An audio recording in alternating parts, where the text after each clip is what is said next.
All right, how's everybody doing? Uh, we're gonna do a little live kind of Christmas Eve, pre-Christmas Eve stream here, I guess. Got a new microphone, so we're trying that out. So let us know if it sounds like a microphone or if it sounds like shit. Sounds like a tin can, the computer. Yeah, we got to figure out the mic, figure out if we're using it. But basically tonight we're just gonna do some live stories, talk about some other different things going on, some creepy things. Tether Caver, Wendigo, Brendan Lawson disappearance. We're gonna get into that, and then we'll see from there. Um, I think we're gonna have a story from Ansley and a story from Big Mama. I got the look of death. But first, we're gonna start out with a story from Alfred Hitchcock book here. Go ahead and tell me what's talking in there. Can we? What the fuck is that? I just figured I should do it since everybody else is. I don't know why everybody's doing that, but whatever. Well, I mean, what is it? What's the book? All right, the book is Alfred Hitchcock, Stories to Stay Awake by. 35 startling, frightening, suspenseful, chilling exercises in the art of murder and suspense. Try to get close to the mic and talking to the mic, you know what I mean?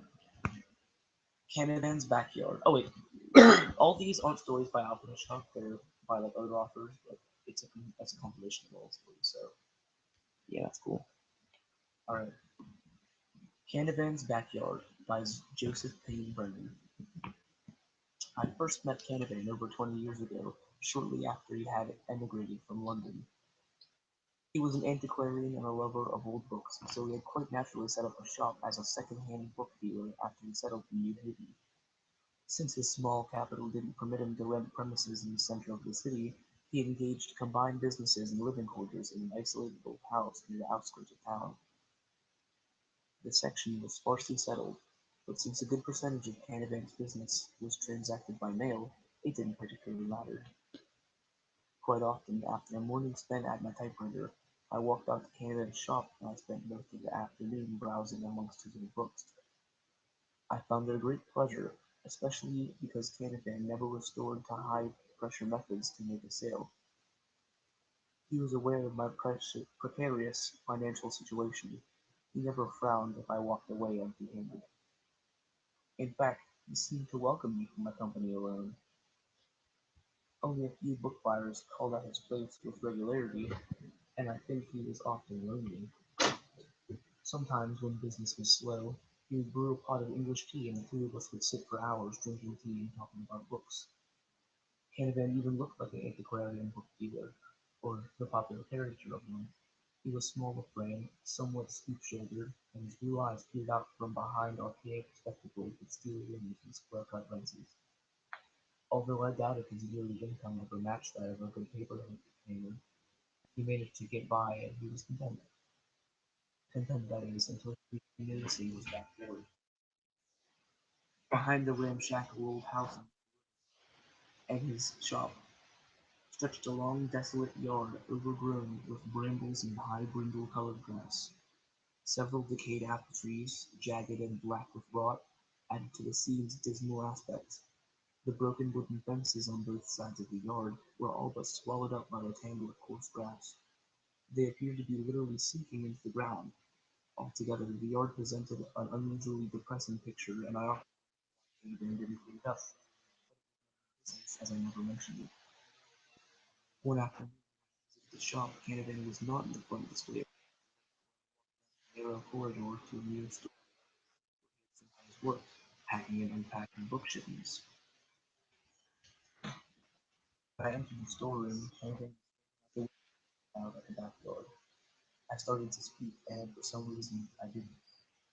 I think what stopped me was the look on Canavan's face. He was gazing at it with a expression, as if he were by something he saw there. Varying conflicted emotions showed on his strange features. Fascinated, attracted me. When he finally noticed, he almost jumped and stared at me for a moment as if I was a total stranger. Then his old easy smile came back and his blue eyes twinkled behind the face. He shook his head. That backyard of mine sure looks funny sometimes. You look at it long enough and it looks like that was what he said all the time. So I forgot about it. I only known that this was just the beginning of the whole business. After that, whenever I visited the shop, I found Canavan in the storeroom. Once in a while he was actually working, but most of the time he was simply standing at the window of his. Sometimes he would stand there for minutes, completely oblivious to my presence. Whatever he saw appeared to rivet his entire attention. His countenance had an expression of fright mingled with a pure kind of expectancy. Usually it was necessary for me to cough loudly away from the window. Books. He would seem to be his old self, but I began to experience disconcerting feeling that he was merely acting, that while he chatted about, his thoughts were actually still dwelling on them backward. Several times I thought of questioning him about the art. For words were on the tip of my tongue, I was stopped by a sense of embarrassment. How could one admonish a man for looking out a window on his back? What does one say? Silent. Later I regretted it bitterly. Canavan's business, flourishing, diminish. Worse, to be failing physically. He grew more stooped and more gaunt, and though his eyes never lost their sharp glint, I was going to believe it was the glitter of fever, the twinkle of healthy enthusiasm which animated him. One afternoon, when I entered the shop, Nathan was nowhere to be found. Thinking he each might be outside the back door, engaged in some household chore, I leaned up against the rear window and looked out. I didn't see him again, but as I gazed out over the yard, which I was swept with a sudden, inexplicable sense of desolation, which seemed to roll over me like the wave of an icy sea. My initial impulse was to pull away from the window, but something held me. As I stared over at that miserable tangle of briars and brindle grass, I experienced what, for one word, I can only call curiosity. Some cool, dispassionate thought to discover what had caused my sudden sense of acute depression, or possibly some creature attracted me on a simple which I had never permitted to crowd up into my sane and waking hours. In any case, I remained at the window. The long, dry brown grass wavered slightly in the wind. Black trees reared motion. A single bird, maybe a butterfly, hovered in the expanse. Seeing its stalks of long withered grass, decayed trees and scattered clumps of low-growing briary bushes. Yet there was something about that particular isolated slice of landscape which I found most intriguing. I think that I had had the feeling that it presented some kind of puzzle, and that if I gazed at it long enough, the puzzle would after I had stood looking at minutes, I experienced the odd sensation. Its perspective were suddenly altering. With the grass moved, the world seemed to expand into dimensions. At first I merely reflected that it was actually much longer than the acres. Finally, convinced that it continued for an interminable distance, and that if I entered it I might walk miles and miles before I was seized by a sudden and almost overpowering desire to rush out the back door, plunge into that sea of wayward and brindle grass, and stride straight ahead, discovered my or it did extend. I was, in fact, on the point of doing so, when I saw he appeared abruptly out of the tangle of tall grass at the near end of the yard. For at least a minute, lost. He looked at the back. He had never seen anything like before. He was obviously excited. Under his trousers, jacket, and pieces of grass were stuck in the tips of his old-fashioned shoes. His eyes roved around wildly. He was about to turn and go back into the tangle. He just emerged. I rapped loudly on the window. He paused at a half turn over his shoulder and saw me. Expression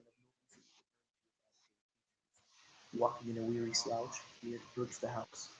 I hurried to the door and let him in. He went straight to the front display chair. When I followed him, he said in half a whisper, "Would you make me some tea?" I brewed, drank it scalding hot without saying a word.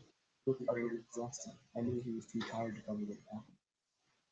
"Stay indoors for a few days," I said as he left. He nodded weakly without looking up, and bade me a good day.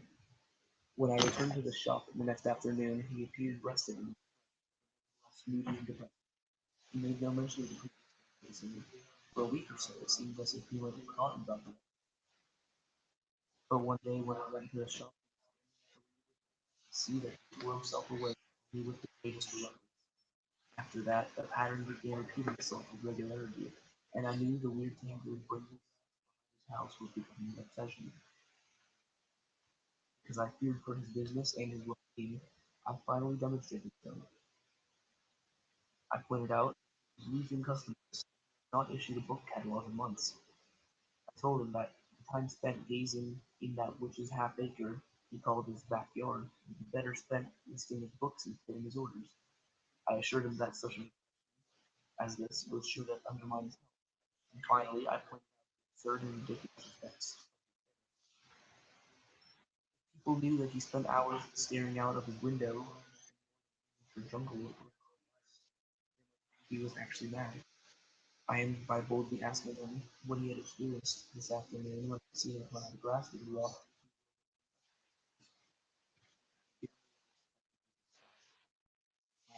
He said, "I know you mean well, but there's something about that back in secret that I have to find about distance and dimensions and perspectives, but whatever it is, I've come to challenge. I've got to get through it, and if you think I'm crazy, I'm sorry, but I'll have no rest until I solve the riddle of that piece of ground." He replaced the spectacles with a frown. "That afternoon," he went on, "when we were standing at the window, I had a strange and frightening experience out there. I had been watching at the window, and finally I felt myself drawn irresistibly outside, into the grass with a feeling of exhilaration, of adventure, of expectancy. As I listened to the yard, my sense of elation would change into a mood of black depression. I turned around and I went out. You won't believe this, I know, but I was lost. I simply lost all sense of direction, and I couldn't decide which way to turn. That grass was taller than get out into it. Skin. I know this sounds incredible for almost an hour. The yard seemed fantastically large, and once I got to that area of grass, it almost seemed like its dimensions had moved. So expansive it lay all was in front of me. I must have walked in circles. I swear I took miles. He shook his head.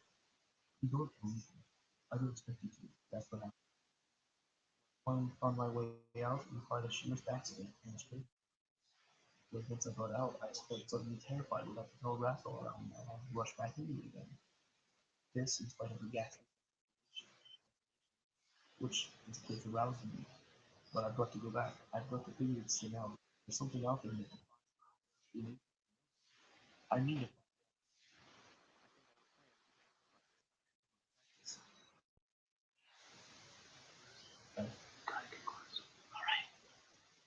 His words stirred me strangely, and I easily recalled my own experience at the window this afternoon.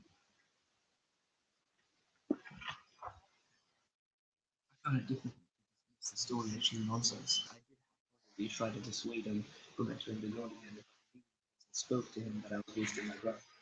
He said it's hard to. Yeah. Yeah, it is. Wait, maybe you don't mind his names.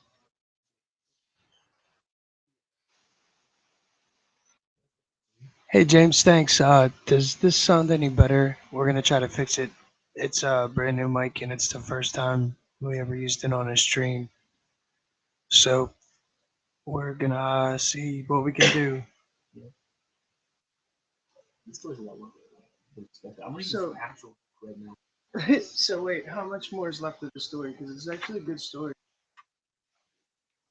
Ridiculous. Well, we need to like fix this mic. This is like really loud. Or Oh, can you that's hear what this it better? is. That's what it is. You're not close enough. Oh, okay. All right, guys, we figured it out. He just wasn't close, like, So sorry about that. Hopefully, you didn't miss too much of the story. Be that close. All right, here's the rest of the story, and then we're gonna talk about some other stuff. To dissuade him from entering the yard again. I knew, even as I spoke, that I was wasting my breath. I felt that the shop that afternoon was with a feeling of oppression and foreboding which nothing could remove. When I called several days later, my worst fears were realized. Canavan was missing. The front door of the shop was unlatched as usual, but Canavan was not in the house. As I looked in every room, finally, with a feeling of infinite dread, I opened the back door and looked out towards the yard. The long stalks of brown grass slid against each other in the slight breeze without dry, sibilant whispers. The dead trees reared back and forth motionless. Although it was late summer, I could hear neither the chirp of a bird nor the chirr of a single insect. The yard itself seemed to be listening. Feeling something against my foot, I glanced down and saw thick twine stretching from inside the door across the scant cleared space, and immediately adjacent to the house, and thence into the fields of grass. Instantly, old Canavan's mission plan, I realized immediately, was to enter the yard trailing a stout cord behind him. This center must have reasoned he could always find his way back out by following back along the cord. It seemed is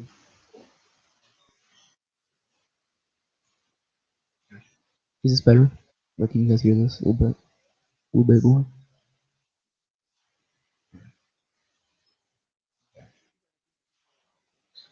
Oh, Jesus, I feel like it's like really sensitive. Yeah, so Alright. No matter how he twisted and turned, he must have reasoned. He could always find his way back out by following back along the floor. It seems like a workable scheme, and I felt relieved. Probably Canavan was still in the yard. I decided that it would wait for him to come out. Perhaps if he was permitted to roam around in the yard long enough, without interruption, the place would lose its evil fascination for him, and he would forget about it. I went back into the shop and browsed among the books. At the end of an hour, I became easy again. I wondered how long Canavan had been in the room. I began reflecting on the old man's uncertain health. I felt a sense of responsibility. I finally returned to the back door, saw that he was nowhere in sight, and called out his name. I experienced the disgusting assassination that my shout came from the very edge of that whispering fringe of grass. It was as if the sound had been smothered, deadened, nullified. Vibrations of it reached the border of that overgrown wall. I called again and again, but there was no reply. At length I decided to go in after him. I would follow along the cord, I thought, and I would be surely able to locate him. I told myself that the thick grass undoubtedly did stifle my shout, and possibly, in any case, Canavan might have been growing slightly deaf. Just inside the door, the cord was tied securely around the leg of a heavy black table.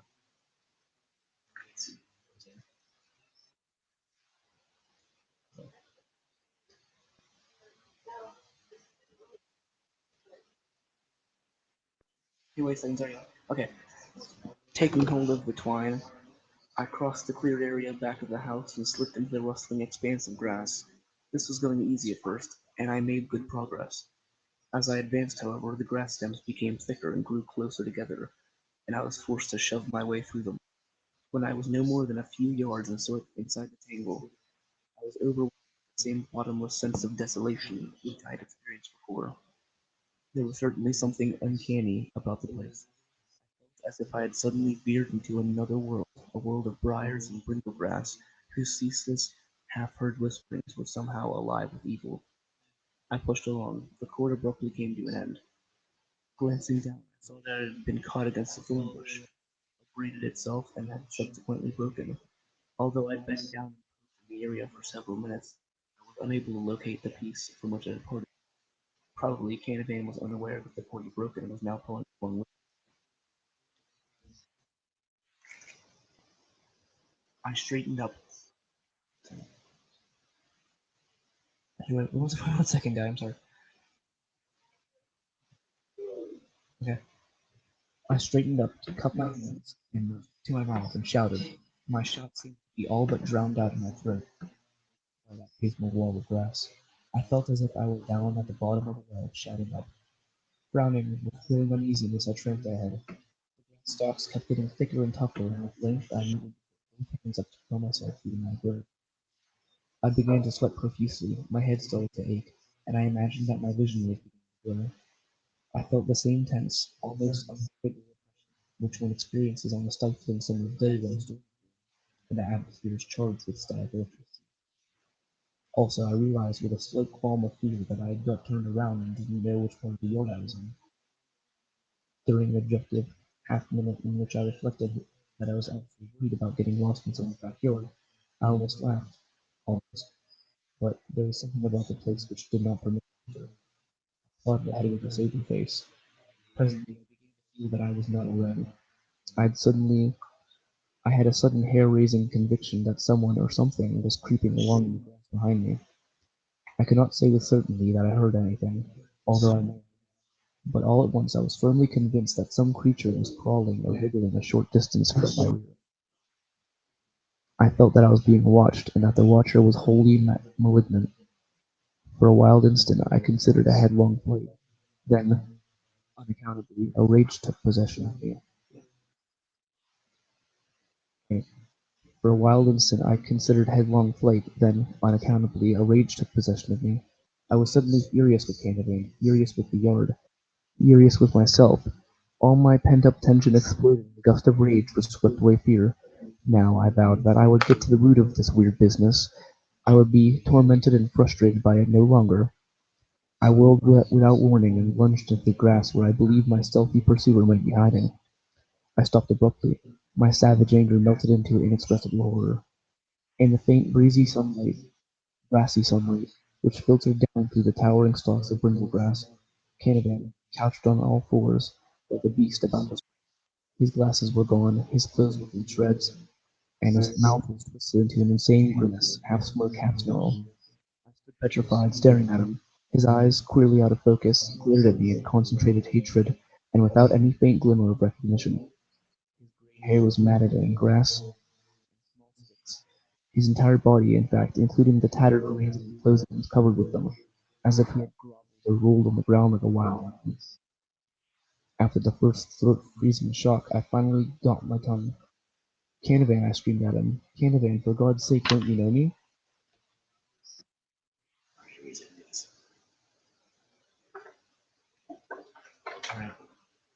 His answer was a low, throaty snarl. His lips twisted back from his yellowish teeth, and his crouching body tensed for a spring. Pure terror took possession of me. I leaped aside and flung myself into that infernal wall of grass, an instant before he lunged. The intensity of my terror must have given me added strength. I rammed headlong through those twisted stalks which before I had laboriously pulled aside. I could hear the grass and briar bushes crashing behind me, and I knew that I was running for I pounded on as in a nightmare. Brass stalks snapped against my face like whips, and thorns gashed me like razors, but I felt nothing. All my physical and mental resources were concentrated on one frenzied resolve. I must get out of that devil's field of grass, and away from that monstrous thing which followed me swiftly in my wake. My breath began coming in shuddered sobs. My legs felt weak, and I seemed to be looking through spinning saucers of light, but I ran on. The thing behind me was gaining. I could hear it growling, and I could feel it lunge against the earth only inches back of my flying feet. And all the time I had the maddening conviction that I was actually running in circles. This chair a bit closer. This one's good. You just gotta be close. Yeah. At last, when I felt I would surely collapse in another second, I plunged through a final brindle thicket onto the open sunlight. Ahead of me lay the cleared area at the rear of Canavan's shop, just beyond the house itself. Gasping and fighting for breath, I dragged myself towards the door. For no reason that I could explain, then or afterwards, I felt absolutely certain that the horror at my heels would not venture into the open area. I didn't even turn around to make sure. Inside the house, I fell weakly into a chair, my strained breathing slowly returning, but my mind captured in a whirlwind of sheer horror and hideous conjecture. Canavan, I realized, he was gone completely mad. Some ghastly shock had turned him into a ravening, bestial lunatic. thirsting for the savage destruction of any living thing that crossed his path, remembering the oddly focused eyes which had glared at me with a blaze of animal ferocity. I knew that his mind had not been merely unhinged, it had been totally destroyed. Death could be the only possible release. But Canavan was still at least the shell of a human being, and he had been my friend. I could not take the law into my own hands.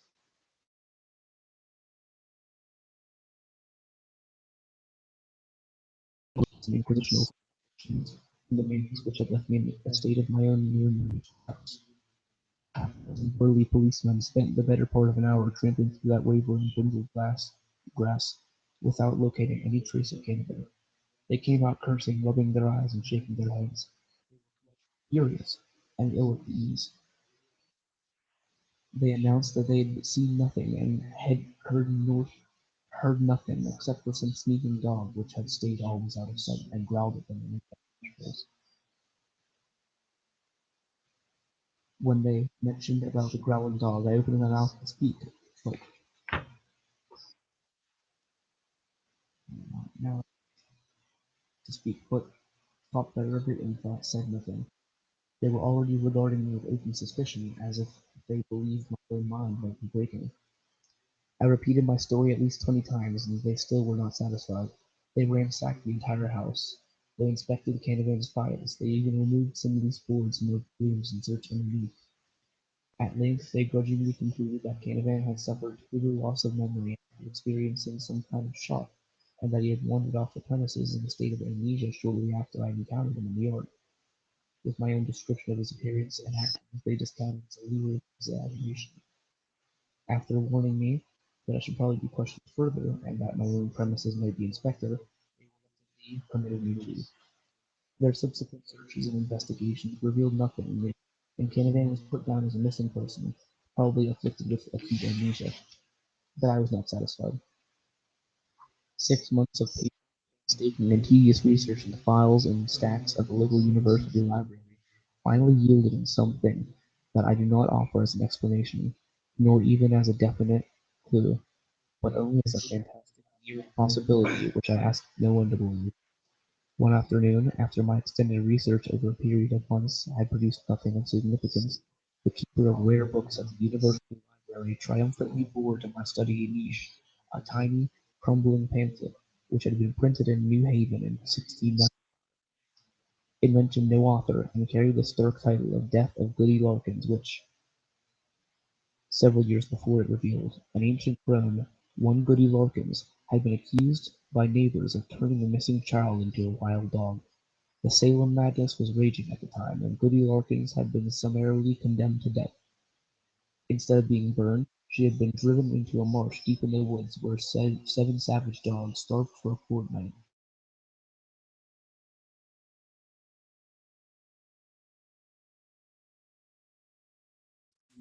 Justice.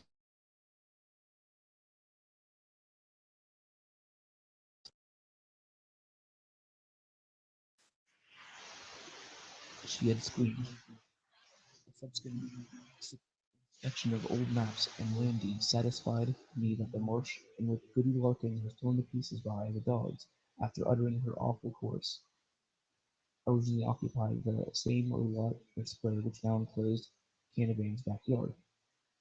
I say no more. I only return to once that devilish spot. It was a cold, desolate autumn day, and a keening wind rattled the brindle stalks in that unholy acre. I cannot say what urged me back. Perhaps it was some lingering feeling of loyalty towards the Canavan I had not known. Perhaps it was some last shred of hope. But as soon as I entered the cleared area behind Canavan's boarded-up house, I knew I'd made a mistake. As I stared at the stiff waving grass, the bare trees, and the black, ragged briar bushes, I felt as if I in turn were being watched. I felt as if something alien and wholly evil were observing me. I thought if I was terrified. I experienced a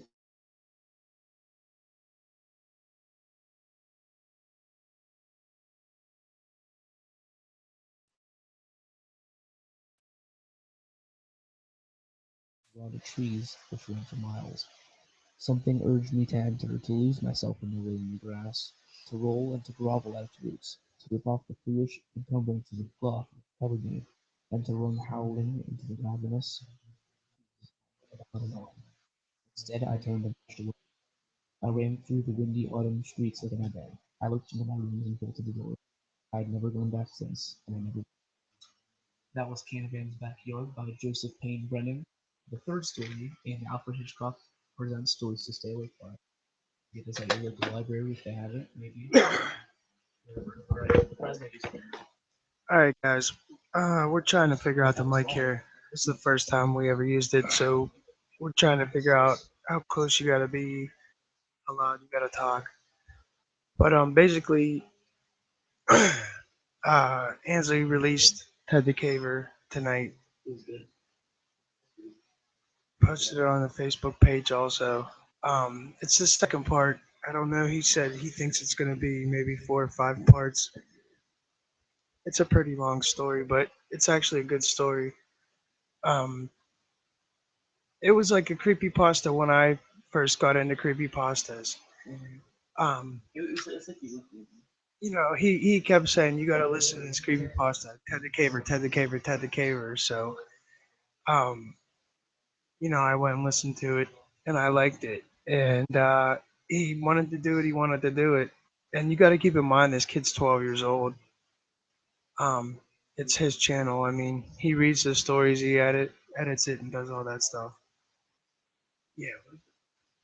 So, yeah, I mean, I was just worried about, it's a lot of work, a lot of editing.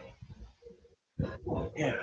And so he did it, and he edited them. They turned out pretty good. The one the first edit of the second video, he kind of half-assed it. So I made him go back and I don't tell him, I maybe give him examples of like, hey, maybe this, change this instead of this, but he does everything his own, thinks all the stuff, gets the pictures, does all that. And I'm glad he did decided to do Ted the Caver, but it just took a while to put it out because school and the holidays and all that stuff coming up. But I was looking online and I didn't even realize this. If anybody saw it, let me know. I've never seen it, but it's called Living Dark: The Story of Ted the Caver. May 2013. Two brothers reunited for their father's funeral stumble upon the entrance to a nearby cave, where they are slowly forced to confront the true nightmarish cause of their father's death. Based on the popular Caver, in, Ted the Carrot, Ted the Caver internet legend. Um, um, they're not brothers in the first place. They don't go there for their father's funeral. Nobody died in the cave. I mean, it's maybe hinted at the end that they died. But I don't know. yeah, but it's probably just they just made like a premise for a movie to get it going. But yeah, he does the audio for it, which maybe for part three we could do a video of like the editing. You could do it live. Yeah, Well, a little bit of it because he'll actually throw it on the audio, which is the easiest thing to do. And then he spends a good 2 or 3 days editing everything and all that. Um, and he's learning stuff too. I think for being 12 years old, it's pretty good. So, any ideas or anything anybody has? Right now, we're gonna do the Ted the Caver. What? Oh, Wendigo. We're gonna do another Wendigo video to throw up here probably later tonight or tomorrow. oh, talking this more SCP. And he loves the STPs, so we're gonna be doing all those. But yeah, Ted the Caver is a really cool story. Uh, Basically, these guys are cavers, and they somehow stumble upon this hole in the wall of the cave, so they decide to see what's on the other side of this hole. Well, I guess it's just a little hole to start with, so they have to chip away at it to get in, and then the bigger they get the hole, the more their body they could stick through, the crazier it gets. Yeah, Until and stuff with like the howling and the rocks and stuff with it and everything. it actually gets really crazy at the end. Yeah.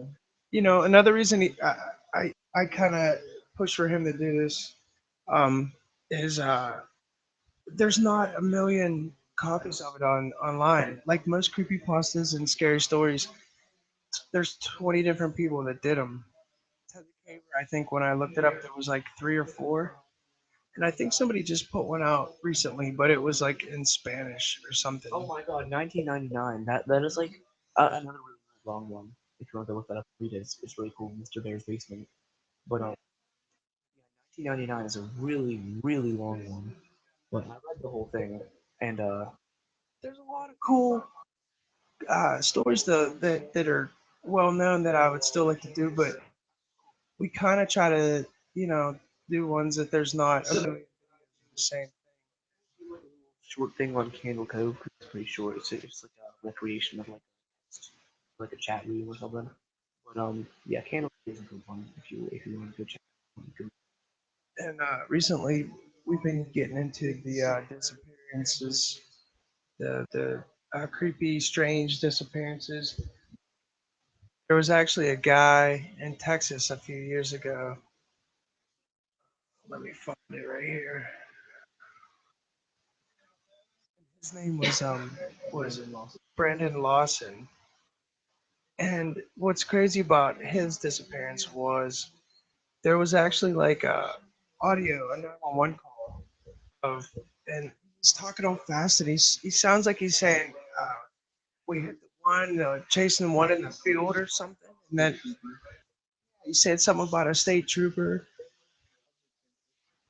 and then the call cut out, and they couldn't find him. But I guess his brother was only like a few miles away, and was like supposedly where he told him he was, and he wasn't there. And then Brendan told him, "Oh, I'm down the road a little bit," but he wasn't there either. It's crazy. There's actually a website dedicated to him. It's missingbrandonlawson.com. BRANDONLAWSON. Um, yeah, he says, 911. They said, "Do you need an ambulance?" He said, "No, I need a cop." And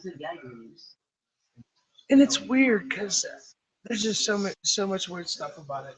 He had a warrant, and maybe he ran because of the warrant, but they were saying he was getting it taken care of, so he wasn't gonna go to jail. And if you know anything, if you've ever had a warrant, like it's not just like in some cases that you don't know and they just come and get you and take you right to jail. Usually the constable who takes you to get a hold of you and say, "Hey, there's a warrant for your arrest. We need to try to take care of it." And you gotta like pay money, go see the judge and stuff like that. So, for him to run in the woods, it's like desert almost, but no, they said it's like woods. It's What's that like one? flat It's like farmland. it's like California. Yeah, it's real flat, but it's like there's bushes and they said that if you looked on like the Google Maps where he supposedly ran in, there's like a bunch of bushes and crazy shit. Like they said, it's like thorn bushes and shit. Uh, so it's real weird, but they're still looking for him.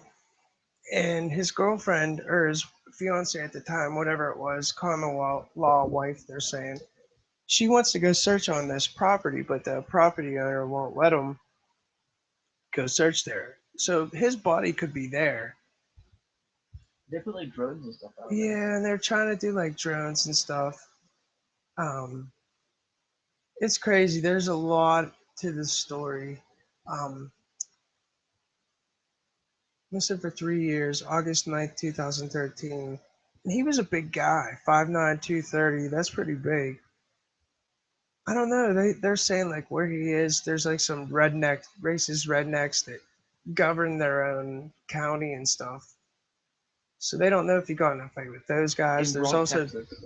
In Bronx, in Texas. Bront, Texas. There's also uh, like drug cartels. So they don't know if this guy saw like a drug deal or something. And like, no, I need a cop. Maybe here, let's play the audio. Well, I don't know how good it'll show up. I'm not gonna play the audio. I just don't want to get copyright. You know, what I mean, like right now. But yeah, go to missingbrandonlawson.com.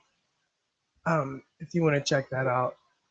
But yeah, basically Ted the Caver. It's a real website. Yeah, angelfire.tethercaver. That's where Ansley actually got the story from. It's the original. It's the original. It's the original website. There's still pictures and everything, but There's ads there. he could talk about the website and go through it and stuff. He knows what all that is. But thanks everybody for listening. New listeners, old listeners. Uh, Subscribe. Middle-aged Tell your listeners. friends. Share. Thumbs up. You know, right now we're just doing on the fly stories. They're not edited or anything, so they're probably gonna sound like shit. But we're gonna talk a little bit more about Ted the Caver and about the story and why it's such a good story and why he wanted to do this story. But then we're gonna do a couple Wendigo stories. Here we are. Let's take a little intermission real quick. Um, Play some cute jazz. No, come on. Wait, look. I don't know. Angie just walked out of the room. Yeah, they gave me a check for 11 cents. Well, I can bother putting it on the paper. I had a loan for like $2,500 to get my car fixed, and I paid it off. And I overpaid it by 11 cents, so they sent me a check for 11 cents, Probably which the postage cost costs more to cost mail less it. than a stamp. Oh, God, So, yeah, that's pretty fucking funny. But yeah, give me 1 second here, trying to pull up this thing. What are you doing, Ansley? Yeah, I didn't even realize there was a Ted the Caver movie. You know what? I didn't know you had this kind of money. If I had known, oh my God, 11 cents. I would have been all over you a long I time. got a lot of money. You got big baller checks, baby. Big baller, baby. So yeah, I don't know. Living Dark, the movie's called. It got 6 out of 10. Supposedly it's about Ted the Caver. I wonder if it's on Netflix. I'm gonna see here. Ansley, come on, what are you doing? Ansley's getting a drink. I need to too. Got the cotton mouth. He don't have the cotton mouth. I have the cotton mouth. But yeah, I don't know. It's just an interesting story. And then when they actually get into the cave and the fucking start hearing all this crazy shit, shit starts growling and whistling and at them, and it's insane. And I love like long freaky stories like that. If they give you goosebumps, you know it's a good story. Yeah, I don't notice anybody in this movie. Chris Cleveland, Matthew Allen.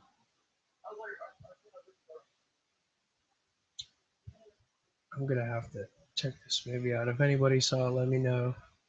I got my drink. I'm anonymously bladed cola. It said it had a budget of $1.7 million, which isn't bad. Uh, yeah, I don't know, but here's the answer. He's going to tell you about the real website and anything. So if you want to go check it out about Ted the Caver that we're doing the story from. We might read another story from Alfred Hitchcock book, but we might not. So. All right, here, wait. I got my anonymously branded cola. You ready? Alright, what's that? I'll type it in. Angel Fire, Ted the Caver. Look that up. No, talking to the Look up like Angel Fire, Ted the Caver. Here, just look up Ted the Caver original website. I can't remember the actual link. and it'll pull that up. Mm-hmm. The first results.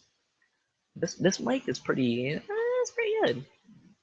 But something with Angel Fire in the title. That was like the website maker. Gotta take a sip of my off-brand cola. And thank you, James Riot Santos. You're the man. Thanks for the view. Whatever. Two watching, and that includes us. Yeah. Yeah, angelfire.com/trek/caver. All right, we got the website here, so if you want to check it out, it's the actual Ted the Caver. Is this it? Yeah. It's Angel Fire, ANGELFIRE.com / or what is that? Freaking /trek/caver. /trek/K. If you Google Ted the Caver original website, it'll come up. But Oh, here's I the know what thing you about mean. the story is people don't know if it's fake or real. I mean, there's a website about it, but anybody could have made the website. But it actually has like pictures and stuff of the real cave though, so that's. But nobody knows where the cave is because he's like Mystery Cave, or Trek Out to Mystery Cave with B.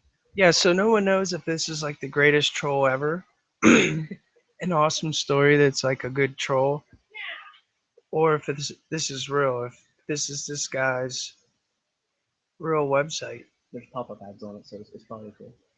See, but towards the end of the story, it kind of It just cuts off. it sounds like, well, because he's like dead or whatever. But why would he make a website about something he's talking about right now? You know what I mean? He's all fucked up like he said he was. Oh, yeah. That's why I think this is fake. But I tell you what, it's still a great story. It's It is. still very interesting. It's a long story, but It's it's worth it. very long. I think they could actually do longer than that. But I'm not sure though. he said the pictures were taken with Kodak disposable cameras, and it definitely looks like that. See, that's the thing too. If it would have been fake, I don't know. Somebody can have an old camera. I have old camera, but I think it's hard to get 35 They millimeter sell them at film. Walmart. Yeah, they sell them at Walmart. 35 millimeter? Yeah, Oh 35 wow. millimeter film. So I guess you could, but how would you make the pictures look old like they did? There's a lot of effects that you can do. See, that's the thing. Yeah, Is it real? Is it fake? I don't know. What do you guys think? That'd be Let me know.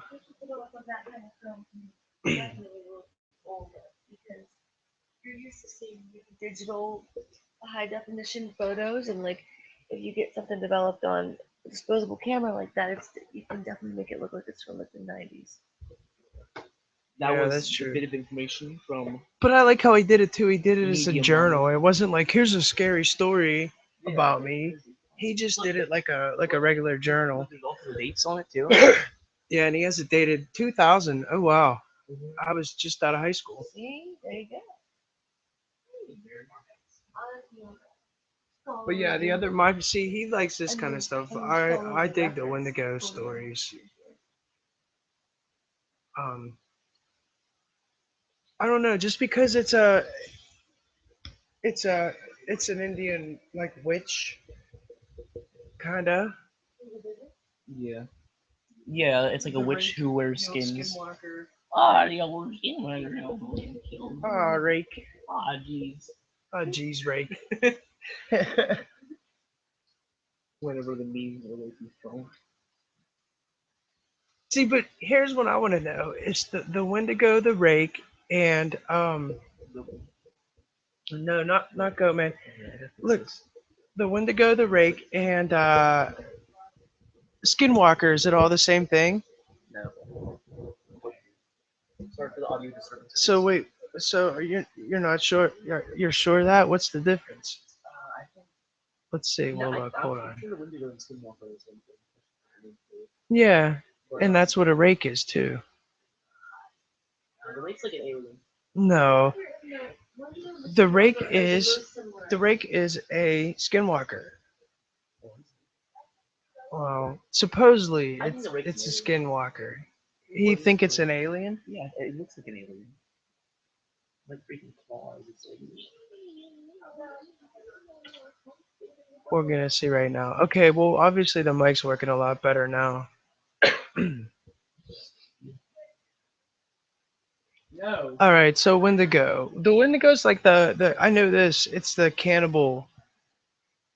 Yeah. If Okay, you ever played, and before I look this up, I know this for a fact. if you ever played Until Dawn, you know. I haven't played Until Dawn, but I know this for a fact. The rake is this thing that when a group of people is together, um, like out in the woods for a while and stuff, um, eventually they turn into cannibals, and they turn into like a Wendigo, Yeah. and then they like their hunger can Can I their read the hunger is Wikipedia? never. Insatiable. Yeah, like no matter what they do, they're always hungry. They could eat. So that's why they'll just, supposedly what? Here, let me read this Wikipedia page. Well, wait, I want to see which one. And it's wiki, so Wikipedia, so it might not be. They're Viri Acura. Yeah. but it's probably like the same. All right. Yeah, traditional belief system and number Algonquin speaking peoples. All right, hold on, let me see. Yeah, see, cannibals, human wendigos, cannibals. In some traditions, humans who become overpowered by greed could turn into wendigos. The myth thus serves as a method of encouraging cooperation and moderation among the Ojibwe, Eastern Cree. West Main Swampy Creek. Yeah. Mascati. Wendigos are often described as giants. Oh yeah, they were saying they could be like 7 feet to 15 feet. Gee, that's like This is like the shit that freaks me out because this is like it's possible. It's Indian. It's been Indian folklore for hundreds of years. Minnesota. Yeah, you know what I mean. So like, it's like demon stuff. Yeah. That shit freaks me out because it's like possessions and stuff. Oh my god, don't do that. But if it's shit like Frankenstein and Wolfman, that's kind of. I mean, but there is Goatman. Yeah. I mean, Goatman's a cool guy. I mean, I freaking hang out with him and play Monopoly with him all day. That's not what I'm talking about. I mean, do you think it's believable at I all? guess. Do you believe in people that think they're real? I don't know what one of this is. Yeah, there is. There's one person. It's that one guy. All right, so now let's see what Skinwalker says here. Wow, that's really delayed. That audio. Yeah, I can it hear you sounds talking about Frankenstein right now. it sounds really good. He who walks on all fours. I love stories like that too. It's like I saw this dog and it stopped and was looking at me, and then it just got up on its hind legs and just ran away to the fucking woods. Yeah, that's Like, yeah, that wouldn't freak me out or nothing. Holy shit. Okay, it says the legend is uncertain. Okay, hold on one second. Uh, oh, it okay. Skinwalkers are like medicine men and priests and stuff, Differences from Indians medicine that, men. that they use their powers. They get too powerful and they end up using their powers for like not good, and then they turn into skinwalkers. In the Like Nav- that's a rake. In the Rake and Navajo skinwalker. culture, there's a clear distinction between a witch and a medicine man. Because medicine men are good, okay, yeah. Removal of curses and stuff. Yeah, and it's saying they get so powerful that they start using their powers for evil. That's what turns them into a rake. Turns them into a skinwalker. Skinwalker Ranch. Werebear. Were-rat. Skinwalker Ranch is a pretty interesting story, but I don't think anything. Yeah, I don't think anything really happened right there. I mean, didn't like the government come in and like turn like a research place? No, these people that owned it, it was like these hicks that owned it. Like, and they sold it to this rich guy who he hired these scientists to come in and do all these tests and stuff, and they claim that there was like portals and Aliens and stuff. aliens and skinwalkers and Yeah, that's ghosts weird. and a lot of crazy stuff. I don't think it's. I think that might be a little bit of speculation, but I think most of the part is a little bit true. Oh, that's really true. All right, give me a second here. I'm gonna find a good short Skinwalker story. There's Skinwalker Ranch. Yeah, that's pretty cool. Why are you just like pointing the microphone at me? You're like, oh, I don't know. I don't know. Very nice. I drink it a Pepsi out of the cup. Very nice. Oh, and I was looking up Skinwalker the other day, and there's a show called The Res. Don't watch it. It's fucking horrible. No, watch it. No, watch it. Watch it for a couple minutes. Grab me a cigarette, but it's fucking horrible. It's like these Indian people, and they're all corny. The lady, the Marilyn from Northern Exposure is on there though. Really? Grab me a cigarette. Exposure. Well, I watched it back in the day. She's an A-list celebrity. But yeah, that was like the worst. What's it, bro? Yeah. Spook cows. That's me.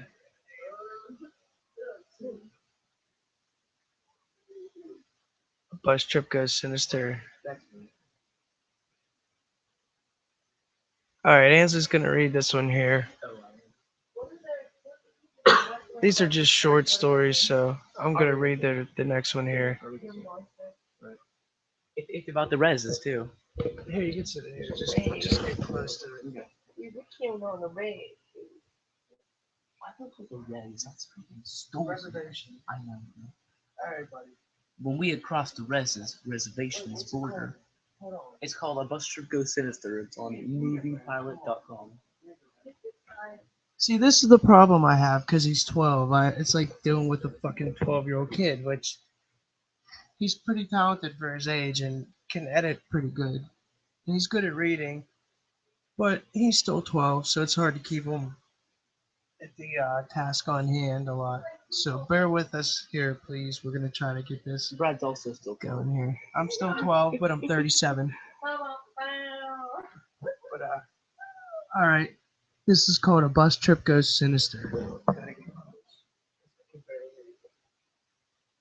right. Is it good? Is it very nice? Like yeet? All right, cool. All right, can you guys hear me? Just type one in the chat if you can hear me. So, okay. When we had crossed the Res's border, I had noticed the bus driver had sped up and was now going about 85 miles an hour. I thought this was a little weird because he never exceeded the speed limit, at least in my high school career. For some reason, I couldn't fall asleep like the rest of my teammates and just sat at the back of the bus staring across at the desolate desert landscape that was lit up by the full moon. Ah, jeez. As I looked out, I could see a figure running towards the bus at an angle of pursuit and keeping up with the bus at 85 miles per hour. As the figure got closer, I saw that it was a humanoid form. As a matter of fact, it looked exactly like a human, only that the face was painted half black and half white, with glowing eyes. Glowing eyes like a rabbit's eyes, reflecting light from a spotlight. I immediately thought, holy crap, it's a Skinwalker! The Skinwalker ran up to the edge of the road, and I just kept up pace with the bus hurtling sagebrush and rocks at it, while staring at me. After I made eye contact with the thing, I could not look away. It was as if something was holding my head in place and eyes. The Skinwalker just smiled at me, this inhuman smile that went ear to ear, showing crooked, yellow, pointed teeth. I felt like I was going to throw up and I was panicked through the whole ordeal. The Skinwalker started to crumple down on all fours, still keeping up with the bus. I was freaking skipped to the top. This website's like glitching or something. I could not look away. No, I wasn't there. I was right there. Started to crumple down on all fours, still keeping up with the bus. I could see his bones crack and reform, hair starting to appear all over the Skinwalker's body. In about 3 seconds, was now a coyote, and it ran off back into the desert out of view. As soon as it was gone, I ran onto the onboard bathroom and puked a mixture of food and blood. I didn't want to tell anyone for fear that they would think I was crazy. I was confined in my Navajo friend. She told me that I needed to see the chief, who also happened to be a friend of mine, and got a blessing. I saw him next to school day in the parking lot. He came up to me and just mumbled something in Navajo while wearing a feathered scepter-like thing, turned around and got back in his truck and drove away. To this day, I haven't seen another Skinwalker. Shared by Redditor Iron Jesus. All right. Let me put this thing on. I'm gonna read one now, and I haven't read one in a while. Bear with me. He talks me into doing it every once in a while. All right, it's just a short one. I like these short ones. Not me.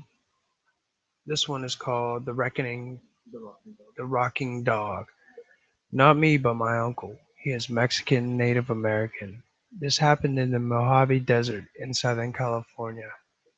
He was driving around with his girlfriend late at night, and they saw something that looked like a huge black dog on the side of the road. He slowed down and the dog began crossing the road. Instead of walking like a normal dog would, this thing moved like a toy rocking horse. He said it stopped in the middle of the road and stared right at him. Its eyes had a red glow. My uncle's the most badass person I know, and it scared the crap out of him. Alright, that's kind of a little one there. See, but these ones are good. If you go to these like Native American story websites, uh the the comments are even good because it's a lot of like Native Americans. They come and add their own stories to it. See, I get close and talk. You got to talk louder like this, Yeah. you know. That's why. This one is by sixth grade with Matt. Yeah.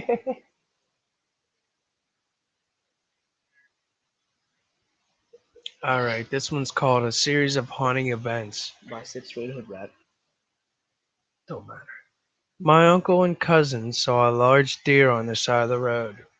When they got closer, it ha- it hopped over the fence like a bipedal man.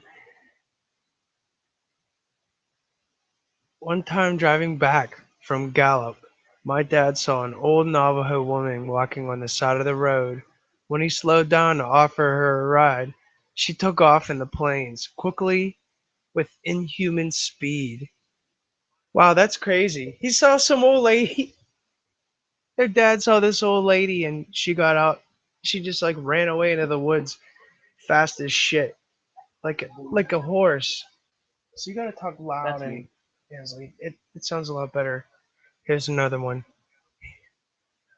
Once when I was a kid, my family was at my aunt's house, which is in a rural, secluded area. When we were toyed with a few entities, they would make animal noises, and when they looked to the direction from which the noises were coming, they would turn a flashlight on and off. The noises would come from all directions in increasingly shorter successions. Usually, when I'm there on the reservation visiting alone late at night, I will feel the presence of evil and dread. Panic and paranoia will wash over me as sudden as it comes, it leaves. That was just one person. They told three different stories.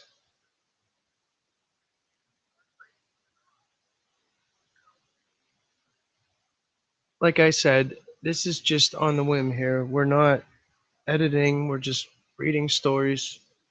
There's no editing, there's no cutting, so there's going to be pauses and errors and but anybody has any ideas for a story they want to hear? Talk louder, like how I am. It's perfect. You're talking oh, they took our job. It's coming right for us. Ansley sounds like the guy from South Park. Oh, look out! It's coming right for us. Oh, look out! So if anybody wants to hear any demon stories, anything like that, uh, Let's do the tour then. How to make Tether Cavers. hold on. I got a good idea. I don't want to poo my pants. My feet are really fighting for my nose. Give me 1 second, but yeah, Ted the Caver Part 3 will definitely be coming out here next week. Oh yeah. I don't know what day, I'm not going to say Yeah. exactly. You may It's whenever I definitely can get Ainsley working on it. But next week, definitely, the third part of Ted the Caver will be out. maybe be on this week. Well, that's what I mean, this week coming up. Yeah. Okay. And especially he's on vacation, so we're going to get a video out here uh, probably tomorrow. Yeah. I want to do Definitely. I got a whole bunch. Definitely tomorrow will be a short video, and then this week coming up, hopefully maybe Monday we'll have Tether Caver the third part up, Yeah, probably. We're with me now. and then after that, we'll have to see what's left, how much is left, or whatever. All right, so That that Cabin Ann's Lawn story was awesome. I read out of the book at the beginning. That was pretty neat. What everybody think about that story? It was pretty cool. I love Alfred Hitchcock stories, and his show was just like the Twilight Zone. And at that time, the '50s, like when they started doing that, it was really cool, like black and white. Yeah, Alfred Hitchcock, Twilight Zone was freaking. I loved them. Alfred Hitchcock movie is one of my favorite movie, Rear Window from Alfred Hitchcock. That's actually a very good window, or yeah, a very good window. It's a very good movie. This guy, he breaks his leg, so he's stuck in a wheelchair, and he lives in New York. And from out of his window, he could see all the people from the other apartments behind his house, and he thinks he sees a guy murdering his wife, and yeah, it's crazy, real crazy.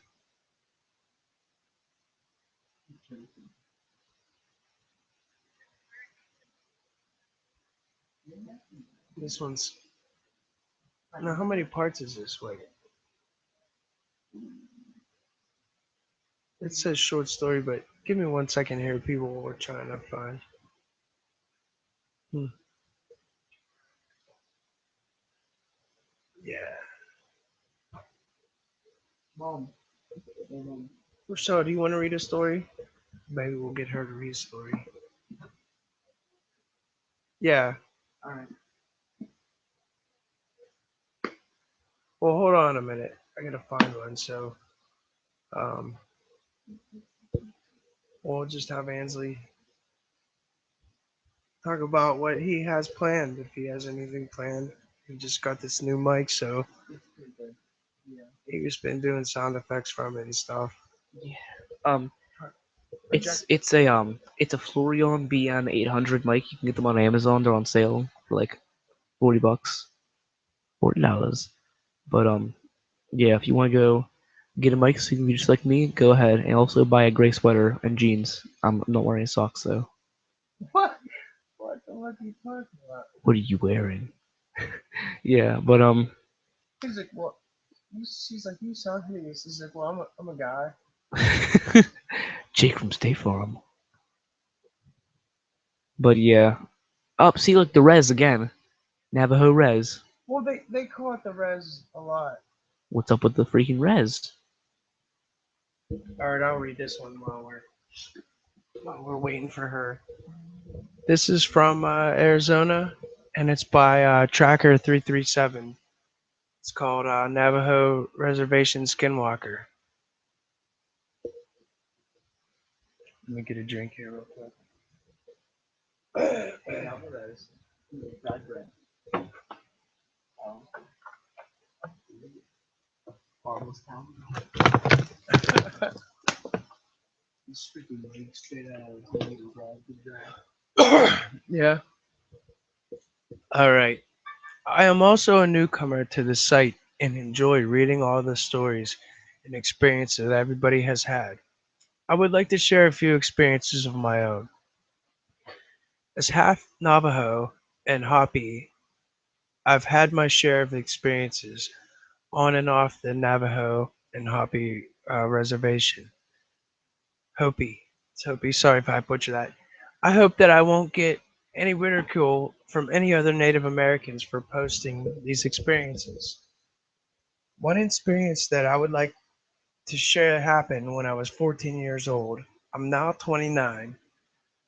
This is an experience that I have only shared with a small number of people, and I'm now writing down for the very first time. My brother, who is a hardened soldier, is still scared about what happened to us this particular evening. Anyway, on with the story. As a teenager, I would visit my grandmother at her home on the Navajo reservation for several weeks every summer. I loved to spend time with her. eat her delicious fried bread, and hear her tell us stories. Every so often, my grandma would hire a worker, the harmless town drunk, to do odd jobs around her house and property. One evening, right before the sun went down, I asked my grandma to take him home, which was about 4 miles out of the valley where she lived. I was more than happy to see that I was only 14 years old and was asked to drive a truck.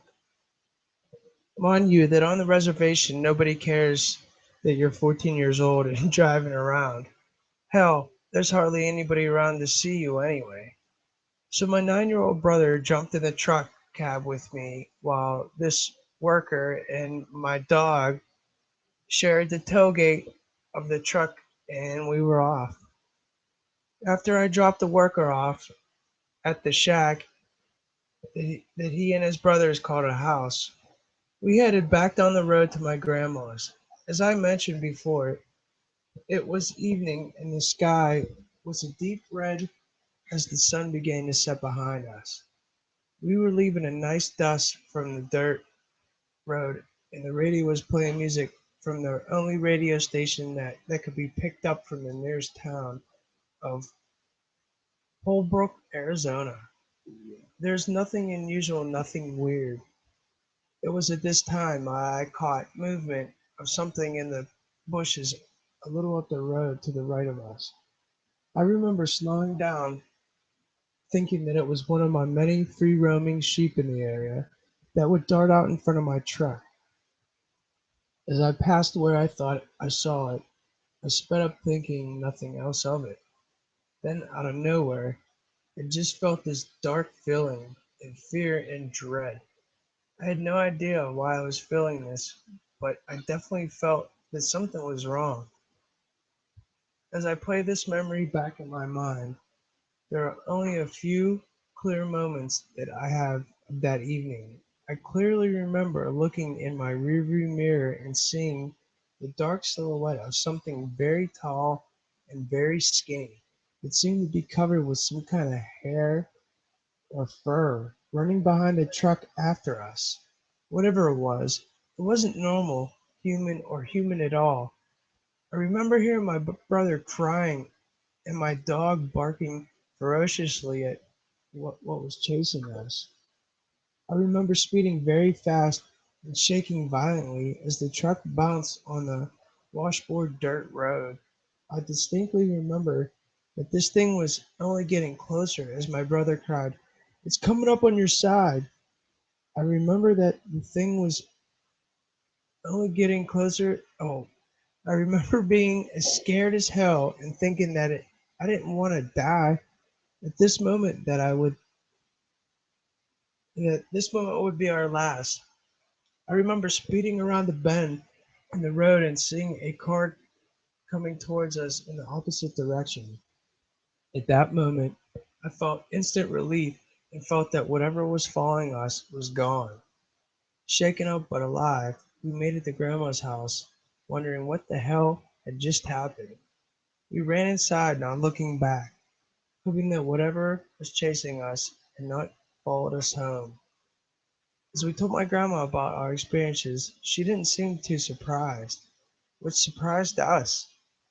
She continued by repeating stories that we had already heard at one point or another about black magic, witches, and something that the Navajo call Ye Nadoshi or Skinwalkers. Needless to say, I didn't even want to look out any of the windows at all the rest of the night. As a matter of fact, I never drove on a reservation at night until I was 21 years old. Yeah. Without going too deep into explanation, I'll just say that these skinwalkers are evil men and spirits that use black magic for doing evil. I tell you that as far fetched as it may sound, they are real. I believe that if God and his greatness are real, the devil is equally as real, and also his ways of showing himself. This may not sound very scary to some readers, and that may be due to lack of writing skills. But what happened that evening really did happen. It scared the living crap out of me. I invite anybody to visit this part of Arizona, and if you have any doubt or want a huge scare, I promise you that will not be disappointed. I hope you enjoyed my story, and I look forward to sharing others soon. That wasn't about it. It's kind of freaky. You get a cookie for And then the comments are always crazy. Yeah, that's The comments are like crazy or freaking paranormal stories that happen. you want you want to match the map? No, I don't want Oh, okay. I'll show it. See, here's a comment. Your story's not so unusual on the reservation. Here's mine. I'm driving to the Navajo reservation this Weekend. The last time I was there, 2 weekends ago, I went back to support my sister, who had a medicine man come to her house to perform a ceremony to get rid of evil presence. She was told that someone had entered her house while she was away for a few days and sprinkled sand from a cemetery, and also left some weird marking on the railing outside her patio. Lightning and a skull, it was. 1 month ago, her brand new truck had the drive shaft fall apart just as she got to the main highway. Close relatives had unscrewed the shaft and also tried to cut some wires on her brakes so her brakes would fail. What? I drove straight to her place, attended the prayer ceremony, which lasted about 2 hours. I left immediately afterwards so I would not be seen in the area. As soon as I got on the main highway, the maintenance required light came on in my brand new truck rental car, which only had 2,000 miles on it. Needless to say, on the on the way back across the state line, the truck would pass me, and within 50 feet or so, his tire blew up as he drove over something. 300 miles later, the work truck passed me coming down on a curvy hillside, and one of the ladders that he on top flew off, landing right in my lane. I was far enough behind to quickly change lanes. I am going back again this weekend, as I am the med- as the medicine man, told my sister I needed to get something out that is buried at the cemetery that was meant for me to have an ancient or something. I am dying, but have not lived on the res in years for good reason. I will update when I return. And I just want to tell everybody I read that as is. I was not speaking goofy like that. That's how the guy wrote it. That's how I read it. you. Oh, also And he spelled lightning wrong. yeah, there was a lot of stuff spelled wrong, Lightning is not. and it was hard to figure out what the hell he was talking about. But the first story was pretty good about the Wendigo running across the road. Those are pretty freaky to me. Yeah. What will be next? How about Demon? Yeah, I'll bet it.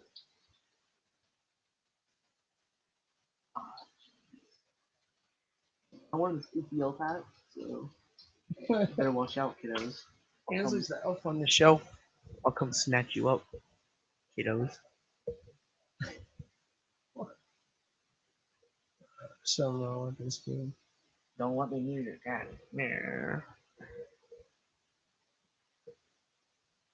All right, we're gonna try to find.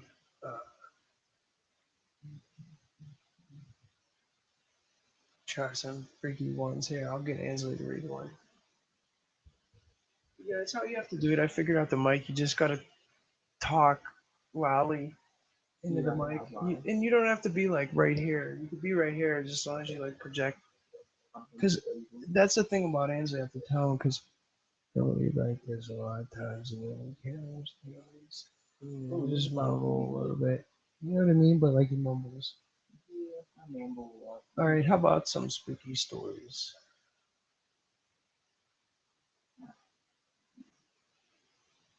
I don't know about this. Dog killer. What the dog knew? What's this? There's something on the stairs. Yeah. Oh, these are all Asian. Formerly Dick Move. That's the guy's name. Yeah. Some of these are, I think these are Asian scary stories, which are always very good. Okay, here. I'm gonna have Ansley read this one. It's called. Wow, I fucking lost it. Yeah, that's it. Dumbass. Oh, this is real spooky. No, I don't know. Okay, it's called There's Something on the Stairs. Alright, here's Ansley with another one. Here, move over here. Talk loudly into the mic. Okay. Remember, you're reading a scary story, not comedy. Okay? Okay.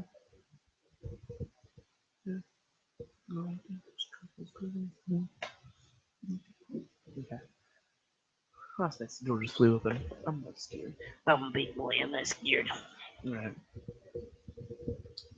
Alright. There's something on the stairs from Snarky Chew. That's a good name.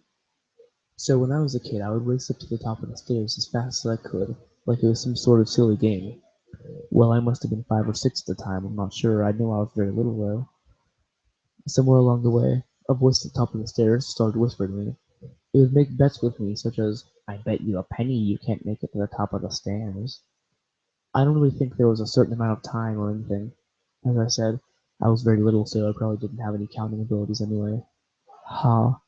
I recall just sitting at the top of the stairs having conversation with this voice about the betting, of course. Eventually, the voice, it was like a whisper of a man's voice, not my own voice in my head, started to bet my life instead of pennies. It'd say, I bet your life you can't make it up the stairs, blah, blah, blah. As I got older, it stopped. I never really thought about it at all. I never mentioned it to anybody, except until one night, I was sleeping over at my brother's house. I was about 18, he was 22, and we were talking about spooky stories. Out of nowhere, I brought up the voice at the top of the stairs, and my brother got all quiet and weird. Before I even mentioned the betting aspect, he said, Did it make bets with you? We both looked at each other, horrified. It was certainly freaky after the fact. A lot of bad stuff went down in my family at that period of time in my life, and my mother, a heavily religious lady, said there was a lot of evil in our lives at that time. I don't at all think the house was haunted. By the way, it was built in the late 70s, and as I got older, I never experienced anything like that again. Hey, Brad. I'm finished with the story. I'm finished with the story.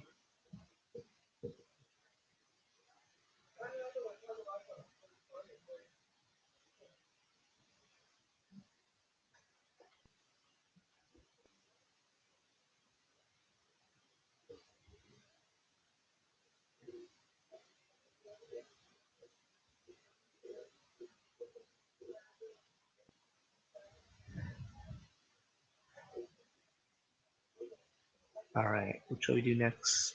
Kiddos. Anyone here? Anyone watching this? 2 watching, that's just me. Minor stream.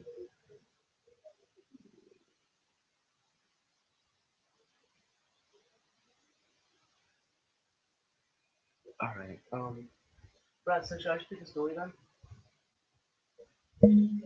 Should I just pick a story then? Alright.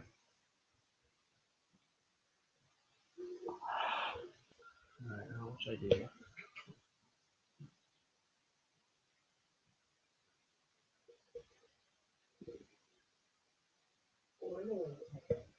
No, we were talking about. We're talking about Chuck E. Cheese. Wait, no Chuck E. Cheese short stories. What?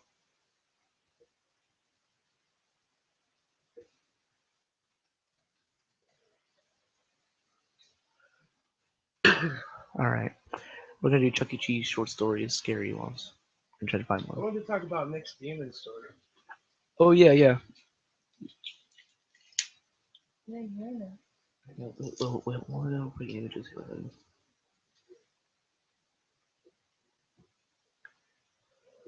Alright. Anyway, I I want to say what's up to Nick. he'll eventually watch this. I don't know if he'll get this deep into it, but he gave us a really good demon story. Actually, a couple. Um, the one he sent, he did the audio. The guy smoking the joint stand, and they're telling the story. That's supposed to be Nick with the orb. That was his story, which was a pretty good story. So, if any of you guys have real good, true stories, and you want us to read them or whatever, send us an email. Um, we're also on Facebook, Horror Alley. We're gonna be having a Twitter and Instagram account pretty soon. So if you go to our YouTube about, you can see where where the Facebook. What's this now? You can see where our Facebook page is. See, you're freezing it all up there.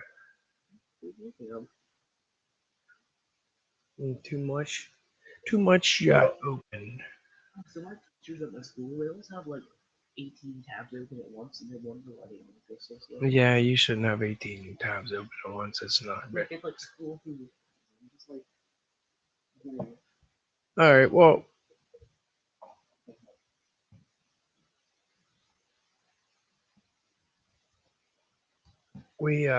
we're gonna find another.